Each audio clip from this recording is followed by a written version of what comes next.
காலையில் எந்திரிச்சு ஒரு 100 தடவை கண்ணாடியை பார்த்து அந்த கண்ணாடியில் இருக்கிற பாதரசம்லாம் தேஞ்சு, அம்மா உண்மையிலேயே நீ காலேஜுக்கு தான் போறியாடின்னு அம்மா 4 தடவை கேட்டு, அப்பா சந்தேகப்பட்டு, கூட பிறந்த அண்ணன் தம்பி இருந்தா பின்னாலே வந்து இவ காலேஜ் தான் போறாளான்னு பார்த்து, காலேஜ் கேம்பஸ்குள்ள என்ட்ரி ஆகி, மறுபடியும் காலேஜுக்கு ஒரு தடவை கால் பண்ணி, சார் நீ கண்டிப்பா அந்த ஃபங்க்ஷன் நடக்குதா, உண்மையிலே ஈரோடு மகேஷ் வராரா, சேர்மேன் சார் நீங்க எல்லாம் வரீங்களா அப்படி சொல்லிட்டு தான் பிள்ளைங்க கிளம்பியிருக்குன்னு சொல்லி எல்லாம் பண்ணுவாங்க. காரணம் நம்ம அவ்வளவு சந்தோஷமா இருப்போம் வழக்கத்தை விட. நான் எல்லா ஸ்டேஜ்லயும் சொல்ற ஒரு விஷயம், இந்த வயசு காரணமே இல்லாம கலகலப்பா இருக்கிற வயசு. இப்ப நான் சிரிக்கிறதுக்கு, சேர்மேன் சார் சிரிக்கிறதுக்கு, செக்ரட்டரி சார் சிரிக்கிறதுக்கு, கரஸ்பாண்டன்ட் சார் சிரிக்கிறதுக்கு, பிரின்சிபல் மேம் சிரிக்கிறதுக்குலாம் ஒரு ரீசன் வேணும், ஒரு காரணம் இருந்தாதான் எங்களால சிரிக்க முடியும். நீங்க சிரிக்கிறதுக்கு காரணமே வேண்டாம். 10 பொம்பளை பிள்ளைங்க உட்கார்ந்துருப்பீங்க, 10 பேர் வந்து கிளாஸ்ல உட்கார்ந்துருப்பீங்க. உங்க ஃப்ரெண்டு வருவா, அவ வரப்ப நீங்க சொல்லுவீங்க அவ வந்துட்டாடி, அவ்வளவுதான். மீதி இருக்கிற 10 பேரும் 9 பேரும் சிரிப்பீங்க சந்தோஷமா, விஷயமே இருக்காது. எல்லா கிளாஸ்ல உட்கார்ந்துருப்பீங்க. அடுத்த பீரியடுக்கு அடுத்த லெக்சர் வருவாரு, உள்ள மேம் நுழைஞ்சோட அப்படின்னு ஒரு சிரிப்பு வரும். ரீசனே கிடையாது, ஆனா சந்தோஷமா இருப்பீங்க. இந்த வயது அந்த மாதிரி இல்லையா? உலகத்தில் இருக்கிற சிறகுகள் மொத்தமா நம்ம கிடைச்சு இந்த வானத்தை பறந்தோம்னா, மகாகவி பாரதி சொன்ன மாதிரி, சின்னஞ்சிறு குருவி போலே நீ சுற்றி பறந்து திரிந்து வா பாப்பானாரு. அந்த மாதிரி இந்த வயசு அந்த மாதிரி வயசு. ஆனா இந்த வயசு எவ்வளவு கலகலப்பா இருக்கிற வயசோ, இந்த வயசு அவ்வளவு ஜாக்கிரதையாகவும் இருக்க வேண்டிய வயசு.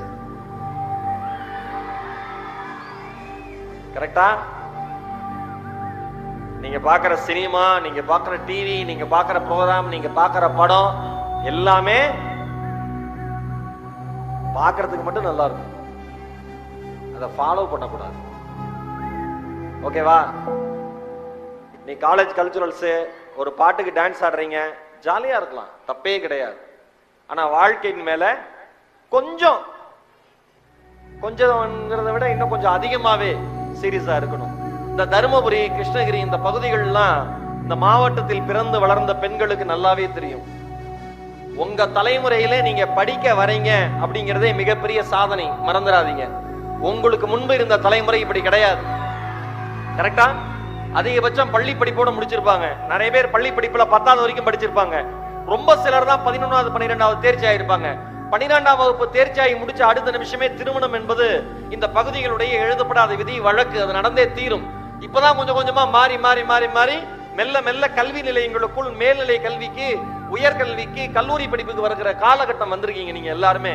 இங்க இருக்கிற அத்தனை பெண்களும் ஒரே ஒரு விஷயத்தை ஞாபகம் வச்சுங்க, நாம படிச்சு ஜெயிச்சு இந்த சமுதாயத்துல முன்னுதாரணமா இருந்தா மட்டும்தான் நமக்கு பின்னால் பிறந்திருக்கக்கூடிய லட்சக்கணக்கான சகோதரிகளுக்கும் படிப்பதற்கான வாய்ப்பை அவர்கள் பெற்றோர்கள் வழங்குவார்கள் என்பதை மறந்துடாதீங்க. நிறைய பேர் என்ன நினைக்கிறீங்கன்னா, நான் படிச்சேன், சரி நான் ஏதோ படிச்சேன், அப்படியே பாஸ் ஆயிட்டேன், அப்படியே கல்யாணம் பண்ண செட்டில் ஆயிட்டேன், இதனால யாருக்குமே எந்த நன்மையும் கிடையாது. உங்க குடும்பத்துக்கு எந்த நன்மையும் கிடையாது, நீங்க போற குடும்பத்துக்கு எந்த நன்மையும் கிடையாது, நீங்க இந்த படிச்ச சமுதாயத்துக்கும் எந்த நன்மையும் கிடையாது. ஆனா நீங்க படிச்சு பெரிய லெவல்ல வந்துட்டீங்க அப்படின்னா, உங்களை உதாரணம் சொல்லி சொல்லி 1000 பெண்கள் படிப்பார்கள், 1000 பெண்கள் இந்த சமுதாய முன்னேற்றத்திற்காக பாடுபடுவார்கள். மறந்துடாதீங்க. நீங்க சாதாரணமா இருந்துட்டு போயிட்டீங்கன்னா அது வேற, படிச்சு மேல வந்தீங்கன்னா அது வேற. ஒரு சின்ன உதாரணம் சொல்றேன், ரொம்ப நெகிழ்வான உதாரணம். நான் அண்மையில் நான் வந்து ரொம்ப ஜாலியா பேசலான்னு நான் வந்தேன். ஜாலியா எப்ப தான் டிவில தான் பேசிட்டு இருக்கேன், வாரத்துக்கு 2 தடவை பாக்குறீங்க, அது விஜய் டிவில கேட்கவே வேண்டாம். நாங்க 2 தடவை பண்ணதை 200 தடவை போடுவாங்க. எங்களுக்கே ஒருத்தர் சொல்றாப்ல, என்னங்க பேசிக்கிட்டு இருக்கீங்க, ஹோட்டல்ல சாப்பிட்டுட்டு இருக்கீங்கிறார். 2 ஆளும் ஒரே ஆளா அப்படிங்கிறார் ஒருத்தர். அவளை வெள்ளந்தியா இருக்கான் நம்ம மனுஷன், அதனாலதான் நம்ம ஆளுங்க அவ்வளவு ரிப்பீட் போடுறாங்க, ரீடெலிகாஸ்ட் பண்றாங்க.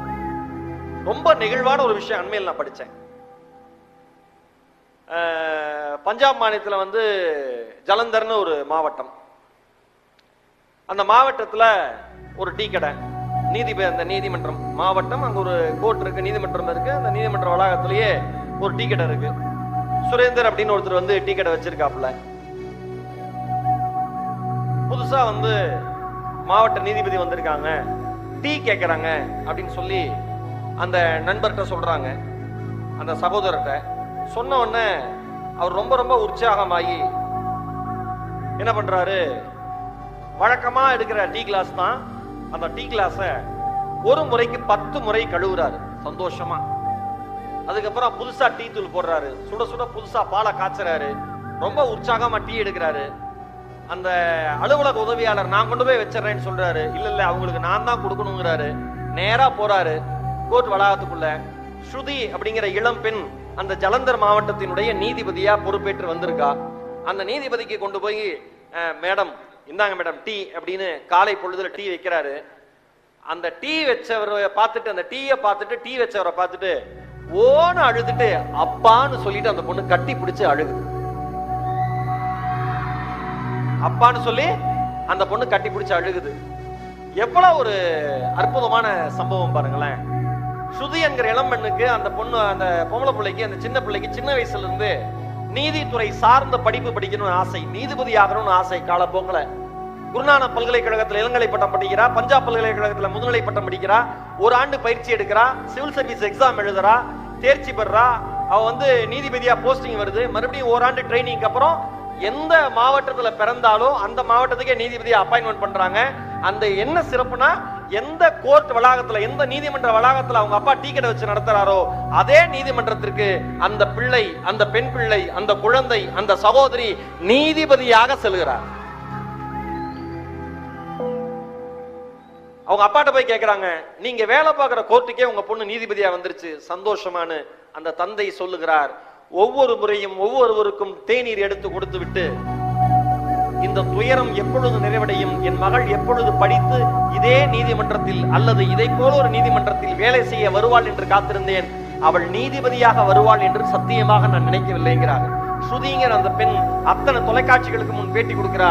இன்னைக்கு நான் நீதிபதியா உட்கார்ந்துட்டேன், இது எனக்கு பெரிய விஷயமே கிடையாது. ஒடுக்கப்பட்ட பெண்களின் நீதிக்காக போராடுகிற பெண்ணாக இந்த ஸ்ருதி எப்பொழுதும் இருப்பாள் என்று குரல் கொடுக்கிறார்.